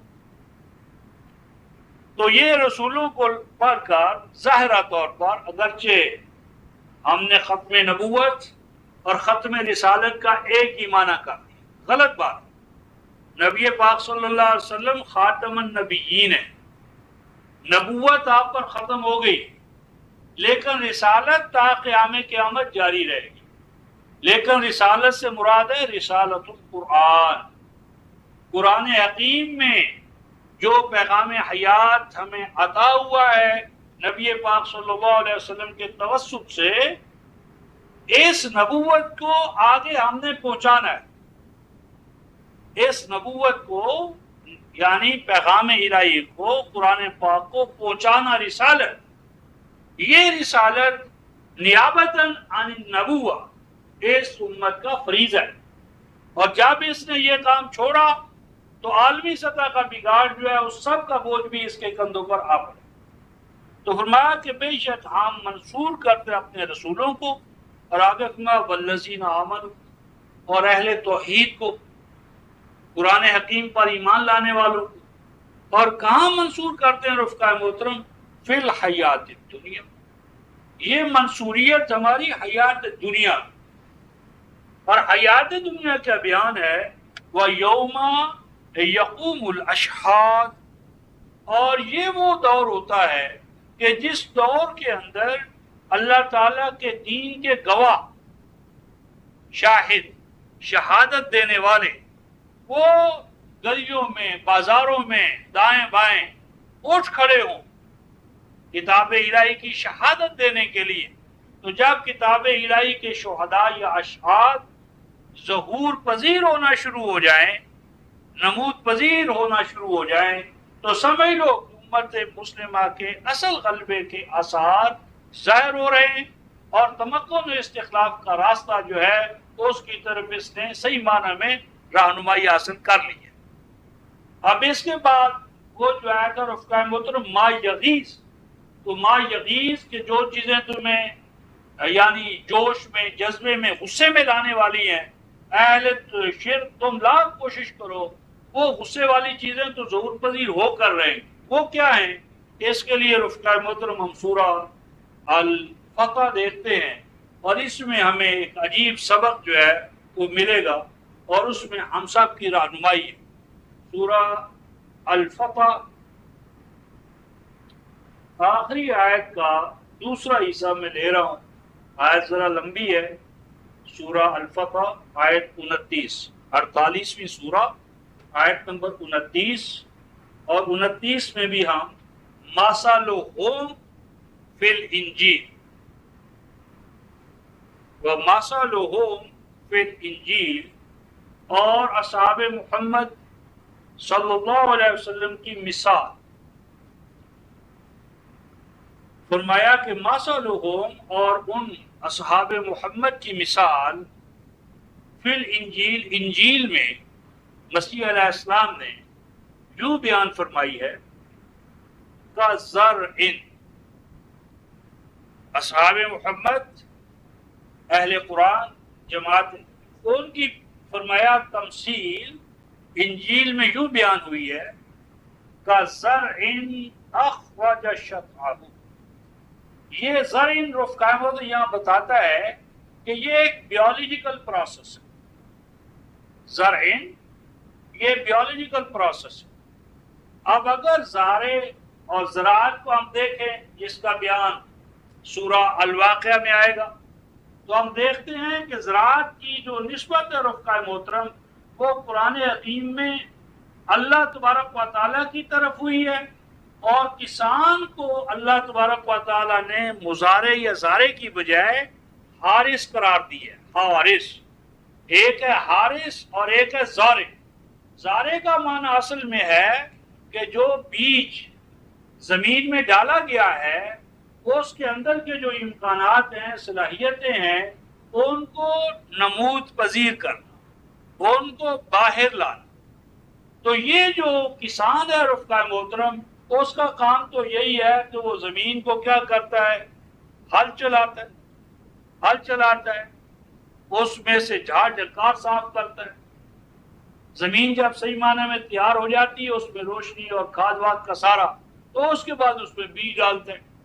لیکن بیج کے اندر کے جو امکانات ہیں وہ کسان آج خود اپنے طور پر سامنے نہیں لاتا۔ اس لیے قرآن کہتا ہے سورہ الواقعہ میں آیت نمبر 63 اور 64 میں کہ افرأیتم ما تحرثون اانتم تزرعونہ ام نحن الزارعون۔ زارعون کی نسبت زراعت کی اللہ نے اپنی طرف کی ہے۔ یہاں کا زرعن میں ایک عظیم نقطہ ہے کہ یہ کھیتی جو اصحاب محمد صلی اللہ علیہ وسلم کی شکل میں آئے گی تو اللہ فرماتے ہیں میں اس کھیتی کو اگانے والا ہوں، یہ میری اگائی ہوئی کھیتی ہے۔ تو کھیتی رفتہ محترم لازماً جس طرح ہارٹی کلچر ہے، ایگریکلچر ہے، کلچر ہے، تو یہ ایک بیولوجیکل پروسیس ہے۔ تو اگر زمین شور ہو، زمین شور ہے، سیم زدہ ہے، اور اس کے اندر ہم بیج ڈال رہے ہیں تو اس کا مطلب ہم غلطی کر رہے ہیں۔ یعنی جو ہم توحید کا بیج ڈالنا چاہیں رفقائے محترم، تو پہلے ہمیں چاہیے کہ دوسرے کے دل دماغ کے اندر جو شرک ہے، سیم ہے، تھور ہے، اس کو تو پہلے پاک کر کے، یا یوں سمجھے رفقائے محترم جس برتن میں ہم نے دودھ ڈالنا ہوتا ہے تو کیا پہلے اس کو صاف نہیں کرتے؟ پہلے صاف کرو پھر اس میں دودھ ڈالو۔ اور بھرے ہوئے برتن کے اندر رفقائے محترم کوئی اور چیز بھر دینا، کیا ہوگا؟ وہ فوراً باہر آ جائے۔ تو گویا کہ دعوت کا اصول یہ بیان فرمایا کہ جس دل دماغ میں تم قرآن کا بیج ڈالو تو پہلے اس کے دل دماغ کو جھاڑ جھنکار سے صاف کرو، سیم اور تھوڑ سے اسے ہاتھ دو۔ اگر وہ پاک کیے بغیر، اے پیپر کلیئر کیے بغیر بی پیپر کا وہ رکھ دو گے تو کیا فائدہ؟ کا زرع فرمایا کہ یہ پروسیس سیکھو، یہ زراعت کا عمل۔ کیسی زراعت؟ اخرج شفقت۔ فرمایا کہ اگر تم نے زمین کو صحیح معنی میں سلیکشن میں تم نے غلطی نہیں کی، اس کی تیاری میں تم سے غلطی نہیں ہوئی، اور تمہارا بیج جو تم نے اس میں ڈالا ہوا ایکسپائر نہیں ہوا، تو ناممکن ہے کہ وہ زمین جو ہے وہ تمہارے بیج کو اور اس کے اندر کے امکانات کو سامنے نہ لائے۔ گویا اللہ کے بتائے ہوئے طریقے کے مطابق جب کبھی اس امت میں جدوجہد ہوگی، ناممکن ہے کہ وہ اپنے شفا کو باہر نہ لائے۔ یعنی وہ زمین صحیح ہو، پروسیس صحیح ہو، بیج ڈالا جائے تو وہ بیج یقیناً پھٹتا ہے، اور اندر کے جو اس کے امکانات ہیں وہ یقیناً نمود پذیر ہوتے ہیں، ہو کر رہیں گے۔ اور آگے فرمایا فَآزَرَهُ، وہ کیا ہوتے ہیں؟ وہ پھر نیچے سے جڑوں سے پانی آ کر وہ تنا اس کا مضبوط ہوتا چلا جاتا ہے، فَاسْتَغْلَظَ، اس میں موٹائی آتی چلی جاتی ہے، فَاسْتَوَىٰ عَلَىٰ سُوقِهِ، اور آخر کار وہ تنا اس کے اوپر وہ پورا بوجھ پڑتا ہے اور وہ سیدھا کھڑا ہو جاتا ہے۔ پہلے تو وہ چھوٹی سی ہوا سے گر پڑتا ہے دائیں بائیں، لیکن آپ وہ آندھیاں، جھکڑ، سخت سے سخت طوفان باد و بارہ اس تنے کے سامنے اس کو کوئی گزن پہنچانے والے نہیں ہوتے۔ فَاسْتَوَىٰ عَلَىٰ سُوقِهِ، تو اپنے مرکزی جو اس کا تنا ہے اس کے اوپر وہ پورا درخت جو ہے وہ قائم ہو جاتا ہے۔ يُعْجِبَ الزُّرَّاعَ لِيَغِيظَ بِهُمُ الْكُفَّارَ، فرمایا کہ پھر وہ سٹیج آ جاتی ہے کہ وہ جو کسان ہے، جس کی وہ کھیتی ہے، جس کی وہ محنت ہے، جس کی وہ جدوجہد سے یہ سب کچھ پروان چڑھا ہے، وہ تو اس کو دیکھ دیکھ کر خوش ہوتا ہے، آتی ہے اس کو کہ محنت ٹھکانے لگی۔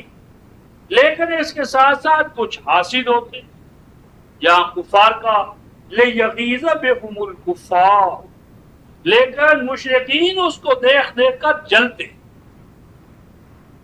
یہ تھا جو وہاں پر ہم نے 22-15 میں دیکھا کہ جو ایمان کی اس کھیتی کو، جماعت کو پروان چڑھنے سے روک سکتا ہے، اسے چاہیے کہ وہ ہر جتن کر گزرے، جو داؤ پیچ اس کے اختیار میں اس کو بروئے کار لائے، لیکن وہ دیکھے گا کہ اس کا ہر داؤ پیچ، سازش، تخریبی اور سلبی جدوجہد ایمان والوں کی بڑھوتری کو نہیں روک سکے گی۔ انجام کار یہ خود ہی جل جل کا حسد و رقابت سے ختم ہو جائیں گے۔ وعد اللہ الذین آمنوا وعملوا الصالحات منهم مغفرۃ واجرا عظیما۔ تو یہ تمکن و استخلاف کا جو وعدہ تھا رفقائے محترم، اس کو عملی شکل میں گویا کہ تمام معاندانہ کوششوں کے باوجود اس کے کامیاب ہونے کی طرف اشارہ۔ اب اگلی آیت جو آیت نمبر 16 آ رہی ہے رفقائے محترم، اس کو دیکھتے ہیں، تھوڑا سا ٹائم ہے۔ وَكَذَلِكَ أَنزَلْنَاهُ آيَاتٍ بَيِّنَاتٍ وَأَنَّ اللَّهَ يَهْدِي مَن يُرِيدُ، اور اسی حوالے سے اسی مقصد کے پیش نظر نازل کی ہم نے آپ کی جانب آیات۔ یہ آیات جو رفقائے محترم کیسی ہیں؟ بینات، تو جو واضح، کلیئر کٹ، ہر ابہام سے پاک، کوئی ابہام نہیں، ایمبیگوٹی نہیں، الجھن نہیں۔ یہ جو ہمارا تصور ہے جی قرآن کی متشابہ آیات جن کا کوئی مفہوم، مراد، مقصود ہم جان ہی نہیں سکتے، مشتبہ، شبہ والی، یہ باطل تصور ہے۔ قرآن کی کوئی ایک آیت بھی رفقائے محترم شبہ والی نہیں ہے۔ متشابہات کا معنی ہے ملتی جلتی، اور پورے کا پورا قرآن متشابہ ہے۔ سورہ زبر آیت نمبر 23، یعنی ہر چیز دوسری چیز سے ملتی جلتی، ہر سورہ ماقبل سے ملتی ہے، ہر حکم اپنی حکمت سے ملتا ہے، ہر عمل اپنے نتیجے سے ملتا ہے، دنیا اپنی آخرت سے ملتی ہے، ایمان اعمال صالحہ کا جوڑ رکھتا ہے۔ تو یہ جوڑ باہم مماثل کی طرح ملتے جلتے، ایک دوسرے کو یعنی مضبوط کرنے والے، کنسولیڈیٹ کرنے والے۔ تو یہ ہم نے آیات بینات آپ کی طرف نازل کی۔ وَأَنَّ اللَّهَ يَهْدِي مَن يُرِيدُ، اس کا عام ترجمہ یہ ہے کہ بے شک اللہ ہدایت دیتا ہے اس کو کہ جس کو وہ اللہ چاہتا ہے۔ یہ ترجمہ غلط ہے۔ من یرید سے یہاں مراد ہے کہ بے شک اللہ ہدایت یافتہ قرار دیتا ہے اس کو جو ہدایت یافتہ ہونا چاہے۔ من یرید کا معنی، یرید کی جو ضمیر فاعل ہے وہ اللہ کی طرف نہیں بلکہ بندے کی طرف، کہ بے شک اللہ ہدایت یافتہ قرار دیتا ہے اس کو جو اللہ تبارک و تعالیٰ کی ہدایت سے فیض یاب ہونے کا ارادہ کرے۔ ارادہ بندے کا، اللہ تو چاہتا ہے کہ نوع انسانی اس کے قرآن سے فیض یاب ہو، اس نے تو اسی ارادے کے تحت قرآن نازل کی ہے۔ اگر اس کا ارادہ نہ ہوتا نوع انسانی کو فیض یاب کرنے کا تو قرآن نازل کرنے کی ضرورت کیا تھی؟ اب بندے کا ارادہ اصل مقصود ہے۔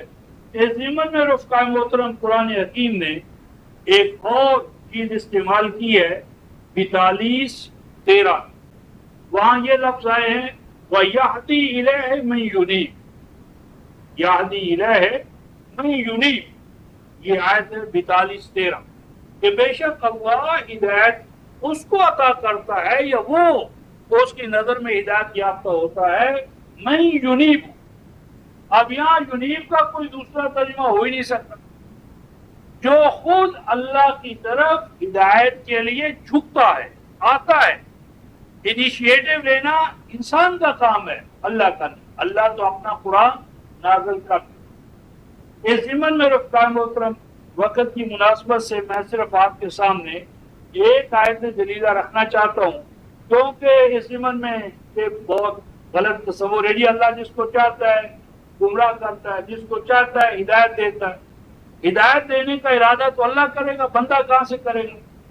یہ باطل تصور تقدیر کے تحت ہمارے ذہنوں میں ڈال دیا، اور چونکہ تقدیر کے بعد میرے پاس دوستوں کا تقاضا بھی تھا تو اس مناسبت سے یہ ایک آیت آ گئی ہے، تو اس کے ضمن میں آپ کے سامنے قرآن کی ایک اور آیت لانا چاہتا ہوں. اگر وہ ایک آیت بھی آپ سمجھ گئے تو بہت سی آیات جو اس موضوع سے متعلق ہیں ان کو سمجھنے اور حل کرنے کی آپ کے پاس ماسٹر کی آ جائے گی اور آپ خود بخود ان کو سمجھتے چلے جائیں گے. تو یہ سورہ ہے النحل، 16ویں سورہ رفقائے محترم، اور آیت ہے 93. سورہ النحل 16ویں سورہ اور آیت 93، 93 سورہ. اس ضمن میں ایک اصول یہ سامنے رکھ لیں قرآن فہمی کا، سورہ نساء کی آیت نمبر 82 کا، کہ یہ قرآن کلام اللہ ہے، اور اس کے کلام اللہ ہونے کی ایک دلیل یہ ہے کہ اس میں بائے بسم اللہ سے والناس تک نو کنٹراڈکشن، اس میں کہیں کوئی تضاد نہیں، کوئی کنٹراڈکٹری سٹیٹمنٹ نہیں ہے. یہ قرآن کے کلام اللہ ہونے کی بہت سی دلیلوں میں سے ایک دلیل ہے. یہ اصول ذہن میں رکھ. اب ہم آیت نمبر 93 دیکھتے ہیں رفقائے محترم، سورہ النحل. ارشاد ربانی ہے وَلَوْ شَاءَ اللَّهُ، اور اگر اللہ چاہتا، یعنی اگر اللہ اپنی من مانی کرتا، لَجَعَلَكُمْ أُمَّةً وَاحِدَةً، تو وہ اللہ بنا دیتا تم سب کو ایک ہی ڈگر پر چلنے والا. جس طرح انواع حیوانی، انواع طیور، وحوش، حیوانات، بھیڑ، بکریاں ایک ہی ڈگر پر، یعنی اپنی انسٹنکٹس اور جبلتوں کی بنیاد پر ایک ہی راستے پر چلنے پر مجبور ہیں. تو اللہ کر سکتا تھا یہ بات کہ نوع انسانی کو بھی ایک ہی ڈگر پر چلاتے، یعنی ان کے پاس اختیار نہ ہوتا، ارادہ نہ ہوتا. اختیار و ارادہ ان کا نہ ہوتا تو یہ بھی ایک ہی ڈگر پر چلنے والے ہو سکتے. وَلَٰكِن يُضِلُّ مَن يَشَاءُ وَيَهْدِي مَن يَشَاءُ، لیکن فرمایا کہ اس نے ایسا نہیں کیا، لیکن اس نے ایسا نہیں کیا. اچھا تو اس نے کیا کیا؟ وَلَٰكِن حرف استدراک، اس نے ایسا تو نہیں کیا، لیکن کیا کیا؟ يُضِلُّ مَن يَشَاءُ وَيَهْدِي مَن يَشَاءُ. عام ترجمہ بھی ہم روایتی کرتے ہیں، پھر اس کا حقیقی قرآنی ترجمہ آپ کے سامنے لائیں گے. عام روایتی ترجمہ ہمارا یہ ہے لیکن وہ اللہ گمراہ کرتا ہے جس کو وہ اللہ چاہتا ہے، یعنی گمراہ کرنا اللہ کا کام ہے. یہ روایتی ترجمہ ہے. لیکن وہ اللہ جس کو چاہتا ہے گمراہ کرتا ہے. چلو بھائی، گمراہ کرنا کس کا کام؟ وہ اللہ کا. وَيَهْدِي مَن يَشَاءُ، اور وہ اللہ جس کو چاہتا ہے ہدایت دیتا ہے، یعنی ہدایت بھی دے تو اللہ، گمراہ بھی کرے تو اللہ. گمراہ کرنا اور ہدایت دینا کام ہوا اللہ. اچھا یہ دوسری بات ہو گئی. اب آیت ابھی ختم نہیں ہوئی رکتا ہے، وہ ایک ہی آیت ہے، دو آیتیں ہم نے نہیں لی.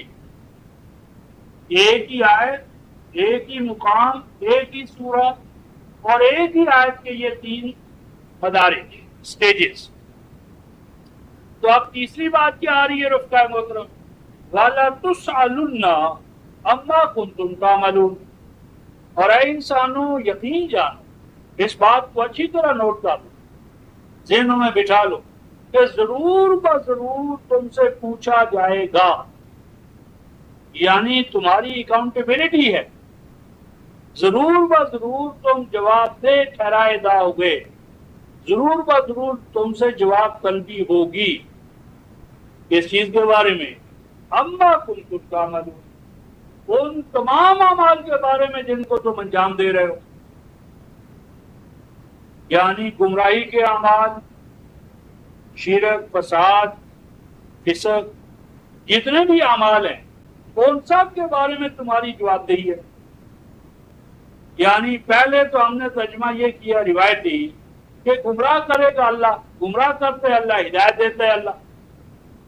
تو جب اللہ نے گمراہ کیا رفقائے محترم کسی شخص کو، اور وہ گمراہی والے اعمال کرتا رہا کیونکہ اللہ نے اس کو گمراہ کر دیا، تو آپ جواب دہی اس پر کیوں؟ جواب دہی پھر بندے کی کیا ہوئی؟ جواب دہی تو اللہ کی ہوئی. یعنی اگر گمراہ کرنا اللہ کا کام ہے تو پھر بندے کی جواب دہی ختم. اور اگر اللہ گمراہ کرے گا جس کو چاہے، ہدایت دے گا جس کو چاہے، تو اس کا مطلب ہے کہ آیت کا تیسرا حصہ وَلَا تُسْأَلُنَّ عَمَّا كُنتُمْ تَعْمَلُونَ ٹکرا گیا، یعنی ایک ہی آیت کے داخل کے اندر انٹرنل جو اس کا سسٹم ہے وہ ایک دوسرے کو کیا کرنے لگا، نگیٹ کرنے لگا، کنٹراڈکشن، تضاد، کنٹراڈکٹری ٹو ایچ ادر، لہذا یہ ترجمہ باطل۔ بار بنا یسون سورہ النساء آیت نمبر 82، یہ ترجمہ باطل ہے۔ اب اس کا اصل ترجمہ یہ رفقۂ محترم وَلَٰكِن يُضِلُّ مَن يَشَاءُ، لیکن وہ اللہ گمراہ قرار دیتا ہے، گمراہ کرتا نہیں۔ یہ باب افعال ہے یضلو، اور باب افعال کا خاصہ ہوتا ہے یا نسبت الی الماخذ، نسبت الی الماخذ، یعنی کسی کو کسی حالت میں پانا اور اس پر وہ فتویٰ لگا دینا۔ تو اللہ گمراہی کا فیصلہ کرتا ہے، گمراہ قرار دیتا ہے، گمراہی کا حکم جاری کرتا ہے، اس پر گمراہ ہونے کا حکم جاری کرتا ہے من یشاء، جو بندہ گمراہ ہونا چاہتا ہے۔ من یشاء مفعول ہے یضلو، کہ اللہ گمراہ قرار دیتا ہے اس کو جو اللہ کے ٹھہرائے ہوئے قوانین ضوابط سے انحراف کرتا، اپنی گمراہی اختیار کرتا ہے۔ وہ یہدی من یشاء، اور اللہ ہدایت یافتہ قرار دیتا ہے اس کو جو اپنے لیے، بندہ جو اپنے لیے ہدایت چاہے، یعنی من یشاء یہاں بندے کا ہے، اللہ کا نہیں۔ اور چونکہ یہ مشیت بندے کی ہے، ایمان لے کفر لے، ہدایت لے ضلالت لے، تمہارا اختیار ہے۔ زہر پھانکو، زہر کی پڑیا ڈال لو منہ میں، یا مصری جو ہے، شہد جو ہے، چینی جو ہے وہ پھانک لو، تمہیں اختیار ہے۔ لیکن اس اختیار کو جب تم یوٹیلائز کر لو گے، اب تمہارا اختیار ختم، نتائج و ثمرات تمہارے اختیار کے مطابق نہیں ہوں گے، وہ اللہ کے قانون کے مطابق ہوں گے۔ شہد سے زہر کا نتیجہ پیدا نہیں ہوگا، زہر سے شہد کے نتائج پیدا نہیں ہوں گے۔ عمل کے اختیار کرنے میں تمہیں اختیار ہے، سلیکشن میں، لیکن نتائج و ثمرات ہمارے قانون کے تحت۔ اس لیے فرمایا وَلَا تُسْأَلُنَّ عَمَّا كُنتُمْ تَعْمَلُونَ، یہ اختیار ہم تمہیں دے چکے، اب اس اختیار کے نتیجے میں جو عمل بھی کرو گے اس کے حوالے سے تم جواب دہ اپنے آپ کو سمجھو، جواب دہی کی ذمہ داری تمہارے اوپر ہے، کیونکہ تم اپنے اختیار ارادہ سے یہ کرو یا وہ کرو، اس کا تمہیں اختیار دیا گیا۔ اس ضمن میں ایک آیت خط لا کر ختم کرتے ہیں، سورہ الکہف، سورہ الکہف 18ویں سورہ رفقۂ محترم، آیت 29۔ سورہ الکہف 18ویں سورہ آیت نمبر 29، فرمایا وَقُلِ الْحَقُّ مِن رَبِّكُمْ، اے رسول خبردار کرو، آگاہ کرو کیا لوگوں، حق کا پہنچا دیا جانا، یہ حق کا پہنچایا جانا یہ کس کی طرف سے ہے؟ من ربکم، تمہارے رب کی جانب سے، یعنی الہدا، دین، قرآن، کلام اللہ، اس کا پہنچایا جانا تمہارے رب کی جانب سے ضروری تھا، وہ حق تمہیں پہنچا دیا جائے۔